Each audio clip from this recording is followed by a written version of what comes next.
Alright troopers, welcome back to the channel. Today we're going to be discussing the Republic Bricks MTT for the Separatist, and this is in the blue variation, so it's gray and blue. And this set has 1,761 pieces, and it was designed by Dave's Customs, and it retails for $500, but is currently on sale for $390. So you can go ahead and stick around and decide if you want to pay that much for it, and let's go ahead and jump right in. Alrighty, moving on to the piece review. Just a couple things to touch on real quick. So as usual, there were a couple that were a little beat up, a little bruised, a little bit. Some had some different smudge marks on them and stuff, but again, that is to be expected in some stuff like this. So it was not most of the pieces at all. It was just a few here and there. It is something that was just to be expected, kind of. And overall, they're pretty good though. So there were two pieces that I can think of that are missing. One of them you can actually see on the side here. And this piece right here is supposed to be another blue one of these pieces, but it was just missing from the set. And then another one is in this top section. This 2x2 slope piece is supposed to be on two of those gray pieces with the sidebars on them, but there's only one that came with the model, so just nothing too big. As you can see, it still sits fine without it. And so that's pretty much it for the pieces. And yeah, piece selection was pretty good. They used a lot of good detailing on it, and the sides on the back where the engine compartment would have been right here, good little detailing right there. So yeah, so that's nice. All right, the next thing we're going to talk about here is the design review, and there's a couple things to touch on real quick. It was kind of rough, I'll be honest. There are a couple things, especially with the exterior plating, that could have been done differently, could have been done probably better, in my opinion. But let's go ahead and jump right into the specifics of it. So back here on the back of the model, you have this rear hatch piece that folds down and opens up to a storage compartment area. And this connection piece at the bottom right here this is not how it was originally built. It was originally built with a 4x4 plate covering all those gray pieces, the light gray pieces you can see here, coming up to here. And when you put it up, it stopped about right there and didn't close properly. And if you let go, it just falls back down. So I ended up taking pieces from elsewhere in the model to fix that. Actually took them off from the rooftop of the cockpit area, which I'll show you in a little bit. But so that was something that was a little frustrating, could have been done a little bit better, could have obviously used different pieces to do it, could have been designed different ways as far as the connection piece goes, but that's how it was done, so that's how it ended up working out. And that was the first thing. And then just the different panelings. So the paneling is coiled on at the top of this piece right here. It's one of the more bigger pieces, and it's not very well in the place. Like you can see there, I just barely moved it and it already slid down, and you just have to open up that side compartment there, which I'll show more detail in a minute, just to move it back. And even still at the top right here wasn't fully at, so even if you just hit it slightly. And then there's this other paneling, other stuff up here, it just a little rough overall in general. It didn't really stay in position that well, even if it's just lightly hit. But it is something that if you just put it on a shelf and display it, won't really matter that much. That's about it. So the last design thing I want to talk about real quick here was just the troop rack that goes in and out of the model. And it does have a knob on the side that you can see right here to just move it in and out. Just kind of pushes over there and it comes out. I did have to make some adjustments to it just to be able to make it work. Because the way it originally comes, it did not work properly. And I show that here, but it just takes too long to take apart and then put back together.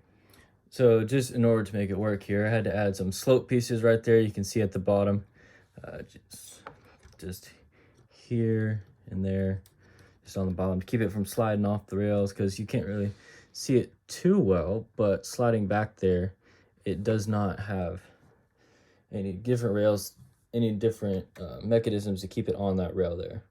So that's something I had to add, and something you will too if you end up getting this model. And then on the bottom of this, the actual part that slides in and out, ended up having to add these plates right here. you can see the 2x6, 2x3, another 2x6 up here that I just had to add on just to allow this to make traction, just to connect with the gear on the other side of this that allows it to be moved in and out. And it's just not too big if you have the pieces, but if you don't, that's going to be a big problem that you'll see if you get the model. And so it's just something to be aware of.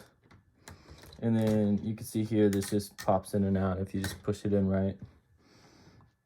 And then, yeah, and then it just closes up like that. And this is something else on the modifications you have to make to be able to get it to work. The troop rack right here, if not positioned properly, can block that from coming down all the way. So you just have to move it right. And it's something that wouldn't have been an issue if it had been made right, but it was not. So you just have to be careful about that. All right, the next thing we're gonna go ahead and do is jump into some interior spacing. Just kind of show you what it's got for real quick. So it's got 3 main areas, kind of just a cockpit up top, which you can see just a spot for the pilot droid to sit, and then a little control monitor right there. And it does only have room for 1 droid in there, so that's kind of nice, and that just includes what's needed. And then coming around to the back right here, we go ahead and open up this back compartment right here. And you can go ahead and look inside it and just see all the different space it has in there.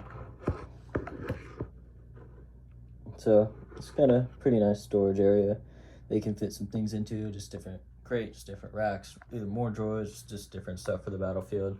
And then go ahead and move on to the side right here. Just open this up, and it has this little gun rack to be able to put the guns that come with all the droids. You just put that on there. It's for transportation in between battles, and it does have it on both sides. So here, and then here as well. Let's go ahead and show real quick. And then it also has another one over there. Now, last thing we're going to go ahead and talk about real quick is the troop rack in the front. Just go ahead and pull it out real quick. It's using that gear from the back to push it out. And as you can see, it's caught on that. So that is something that has happened to me somewhat regularly, honestly, unfortunately. And it's pulling that out. You can see it has these different plates that come off of it, much like previous versions of the Lego MTT. And then you have these, and it can fit up to 8 battle droids on each one, and it does have 2 of these, so 16 total can fit. And if you're counting on the gun racks back here, they could hold up to 8 guns on each rack. So you could fully equip 16 battle droids that will be fully enclosed within the MTT, just for transportation and stuff like that. So that's pretty cool. And let's go ahead and move on to the next part. Also included in this model are 20 of these Separatist battle droids, 16 of which can fit on the troop racks, and 1 of which will fit in the driver compartment as shown earlier.